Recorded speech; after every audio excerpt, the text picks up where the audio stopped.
আসসালামু আলাইকুম, কেমন আছো তোমরা সবাই? আশা করছি অনেক ভালো আছো। তো ওয়েলকাম তোমাদেরকে আমার রান্নাঘরে। তো গাইজ আজকে আমি তোমাদেরকে গরুর মাংসের শুটকি ভুনা করে দেখাবো। অনেকে হয়তো শুনে অবাক হবে যে গরুর মাংসের আবার শুটকি হয় কিনা। অবশ্যই হয়, কেন হবে না। গরুর মাংসে এই শুটকি খেলে তোমরা ফিদা হয়ে যাবে, শুধু এটা খেতেই যাবে, গরুর মাংসের কথা ভুলেই যাবে। এত মজাদার এই গরুর মাংসের শুটকি। তৈরি করাও খুব সহজ, শুটকি দেওয়াও খুব সহজ, রান্না করাও খুব সহজ। চলো দেখে আসবো আমরা যে কীভাবে এটা তৈরি করেছি। আর তার আগে বলে রাখি, ভিডিওটা না টেনে পুরোটা দেখবে। আজকে আমি তোমাদের সাথে অনেক অনেক কথা বলবো। চলো দেখে আসি কীভাবে তৈরি করেছি। তো গরুর মাংসের শুটকি তৈরি করার জন্য প্রথমেই আমি এখানে আমার সংরক্ষণকৃত গরুর মাংসের শুটকি নিয়ে নিয়েছি। সেগুলোকে এখন এরকম করে ছোট ছোট করে টুকরো করে কেটে নিব।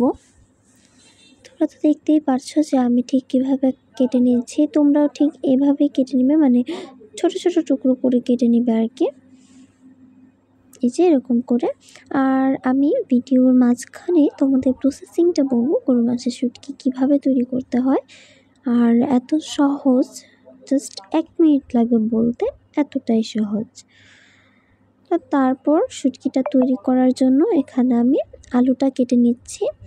আলুটা ভালো করে খোসা ছাড়িয়ে নিব। প্রথমে আমি এখানে সাদা আলু ব্যবহার করেছি, তোমরা চাইলে অন্য আলু হয়তো ব্যবহার করতে পারবে, কিন্তু আমি বলবো যে ব্যবহার করার দরকার নেই, কারণ এখানে সাদা আলুটাই বেশি খেতে ভালো লাগে। আমি যেটা খাই আর কি সেটাই বললাম।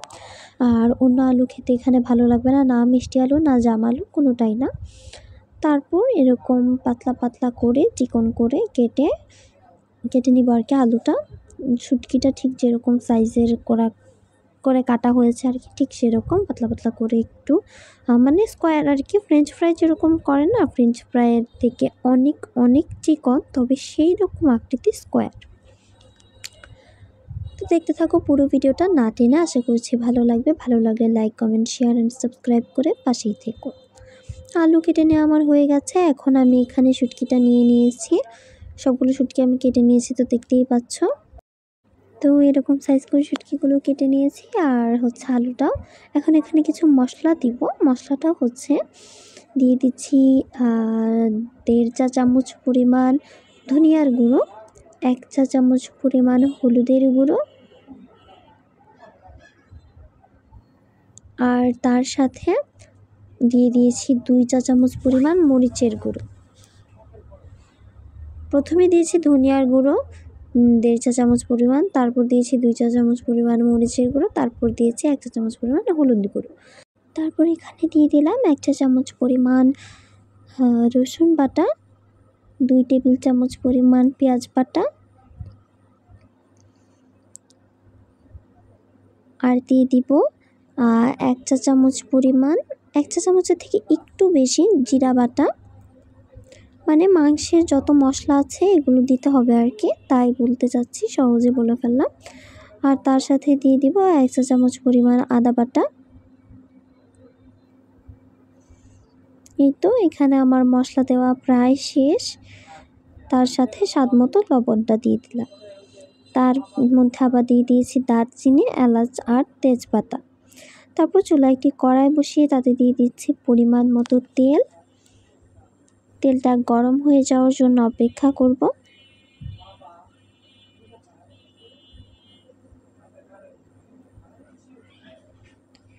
এই শুটকিটা খেতে অনেক বেশি মজা, তোমরা আশা করছি বাসায় ট্রাই করবে। ট্রাই করে কমেন্ট করে জানাবে কেমন লাগে তোমাদের। কে কে খাও বা কে কে পছন্দ করো কমেন্ট করে জানাবে। আর যারা যারা এখনও খাওনি তারাও কমেন্ট করে জানাবে যে এখনও খাওয়া হয়নি। তবে আমি বলবো ট্রাই করে দেখো, অনেক বেশি মজার খেতে। তো এদিকে আমার তেলটা গরম হয়ে গেছে। এখন আমি এখানে মশলা দিয়ে রাখা যে মাংসের শুটকিটা সেটা দিয়ে দিলাম। দিয়ে এখন ভালো করে তেলে ভেজে নেব। এটা ভাজা হতে থাক, মানে মশলাটা কষা কষা হবে সুন্দর করে। এ পর্যায়ে আমি তোমাদের কথাটা বলি কীভাবে মাংসের শুটকি তৈরি করতে হয়। কুরবানির ঈদে তো মাংস খেতে খেতে মাংস একভাবে রান্না খেতে খেতে আর ভালো লাগে না। তবে কুরবানির ঈদে কিন্তু মাংসের পাশাপাশি ইচ্ছে করে একটু ঝাল ঝাল ভর্তা, ঝাল ঝাল ভুনা, অন্য কিছু খেতে, তাই না? শুটকি এগুলা খেতে ইচ্ছা করে না? তো কাদের কাদের পছন্দ শুটকি কমেন্ট করে জানাবে কিন্তু। একটু কথা বলি যে এখানে মাঝখানে একটু পানি দিয়ে দিয়েছি যাতে মশলাটা পুড়ে না যায়। এখন বলি কিভাবে তৈরি করেছি। কুরবানি ঈদে ফ্রিজ একদম ভরে থাকে, তখন তার থেকে একটু যদি কিছুটা মাংস নিয়ে ছোট ছোট টুকরো করে কড়া রোদে শুকিয়ে নিতে হবে। কড়া রোদে শুকানোর পর দেখবে এগুলো ছোট ছোট হয়ে একদম মানে ড্রাই হয়ে যাবে, ড্রাই চিকেন হয়ে যাবে আর কি, ইংলিশে বলতে গেলে ড্রাই চিকেন। তো এই শুকনো মাংসটা আমরা শুটকি বলে থাকি। শুকনো মাংসটাকে বাসায় এনে ফ্রিজে রাখলে 1 বছর এর কম বা এরকম বেশি এরকম আর কি রাখতে পারবে, সংরক্ষণ করতে পারবে।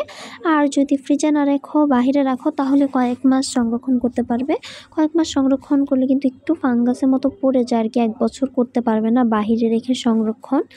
ফ্রিজে রাখলে অনেক দিন সংরক্ষণ করে রাখা যায়, আর এটা সংরক্ষণ করে রাখা যায় বলে আরও বেশি সুবিধাজনক, খেতে খুব ভালো লাগে, মজাদার। যখন খুশি তখন ফ্রিজ থেকে বের করে, মশলা তো ফ্রিজে বাটাই থাকে, বাটা মশলা দিয়ে বানিয়ে নাও এই মজাদার কী বলে মাংসের শুটকি। আর তো গরুর মাংসের শুটকিটা তৈরি করার জন্য এখানে কিন্তু আমি আরও পানি দিয়েছি, পানি দিয়ে ঝোল করে দিয়েছি যাতে এটা মাংসটা একটু সিদ্ধ হয়ে যায়, শুটকিটা সিদ্ধ হয়ে যায় আর মশলাটাও যেন কষা হয়ে যায় ভালো করে। তো একে ঢাকনা দিয়ে ঢেকে রেখেছি, দেখতেই পারছো। এই তো দেখো কত সুন্দর লাল একটা কালার চলে আসছে, আমার মাংসটা প্রায় হয়ে গেছে এখানে। এখন এই পর্যায়ে আমি আলুগুলো দিয়ে দিব। আলুগুলো দিয়ে দিয়েছি, এখন আলুগুলোকে একটু নেড়ে চেড়ে ভালো করে মাংসের শুটকিটার সাথে মিশিয়ে নিতে হবে। এখন ভালো করে নেড়ে চেড়ে উলট পালট করে একদম মশলার সাথে মিশিয়ে নিতে হবে। তোমরা আগেই বলে নিচ্ছি যে কেমন লাগলো তোমাদের আজকে আমার এই পুরো ভিডিওটা। আশা করছি ভালো লেগেছে। ভালো লাগলে like, comment, share and subscribe করে পাশেই থাকবে। তো দেখো মশলাটা মিশিয়ে নিচ্ছি, এখন আবার ভেবো না যে এরকম করে খেয়ে নিব। এখন এখানে অনেকটা পানি দিতে হবে যাতে আলুটা সিদ্ধ হয়ে যায়, আর মশলাটা তো প্রথমে কষানো হয়েই গেছে। এটা খেতে এত মজাদার কি বলবো তোমাদের। আর এখন বেশি করে পানি দিয়ে দিব।